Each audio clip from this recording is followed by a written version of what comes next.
I'm here to find out about all the exciting things that are happening with startups in and around Bristol. It's an amazing place, it's a real hotbed of activity.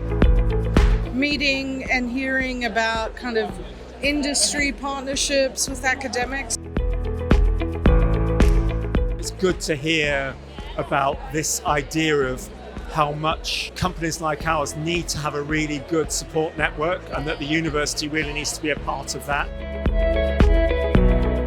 I'm really looking forward to hearing from the Enterprise Fellows, see how they've progressed in their journey over the last year towards their enterprise end goals.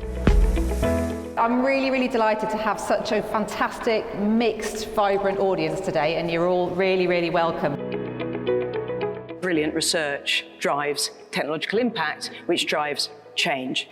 The kind of change that we're going to need to deliver on these UN Sustainable Development Goals. What we do is slightly different. We are edgy, as Annalisa said. We are diverse. We're a diverse city of diverse people. And because of that, the actual innovative nature of the city is actually there really helping those ecosystems thrive. There's two factors to it, of course. One perspective is timing, and the other perspective is in terms of whether spinning out is the right decision. We need to have really good success over decades, and that will then drive more people to do investing. And oh, well, this is a really great opportunity. We as investors tell each other, within our team, do not get mesmerized by the tech. Every one of us here on average loses 1.4 healthy days of living every year just to man-made noise. Why build a language service consultancy based out of a university? Well, when we're dealing with translation and localization, it's not just language. In fact, language is really just the starting point. What we're dealing with is a whole other way of communicating.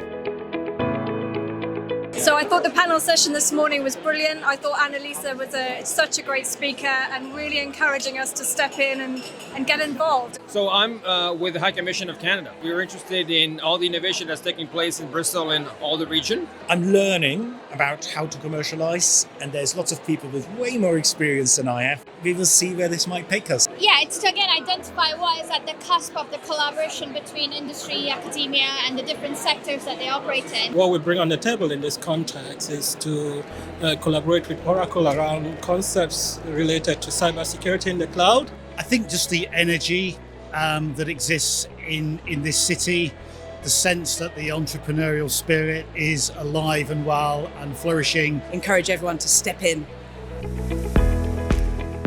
Research is what illuminates first and foremost our path forward. And because we all lived through COVID, most people at this point are familiar with the power of research in drug discovery and in vaccine development. People don't pay as much attention to other places where research matters, things like food insecurity, clean water, or making sure that we're addressing income inequality. When industry and academia come together with a shared mission and mission alignment around a research effort, the outcomes can be world-changing. There's an ecosystem of communication between industry and academia, where industry presents its problem to academia and academia try to address it from a science angle, and then commercialization happens with that relationship. In the fintech world, we're very much interested in disruptive technology, and often that comes from something that people don't do at the moment. So we're using kind of quantum physics to transmit secure keys, kind of one photon at a time. So we can work on that with various universities. I think with Bristol. So we had a kind of link set up to the lab here. Kind of QKD link going up to Adastral. What are the characteristics of a really successful industry-academia collaboration? What do you see every time when you think, actually, this one's got legs, it's going to work? Understanding that there's differences as well, and it happens very often. So, is this data analyzed already? And no, it's not, because I haven't had the time yet. And the partner being able to say, that's fine. Lots of businesses have got pieces of kit in their business that they don't use, so they're not productive. They're not, their productivity is not growing. You get somebody in who can look at that piece of kit and say, right, if you do that and automate that and do that, and we've seen businesses grow. Does any of you have any tips or experience in reinvigorating partnerships that have maybe slipped by the wayside? Find something that is going to create something for the partner that's not actually communicating. First of all, why? And then secondly, how can we help fix that to make things go smoother? Meeting all of the Bristol community, there's lots of companies that we haven't been introduced to yet, so it's been really nice to connect. We work in the deep tech ecosystem in Bristol.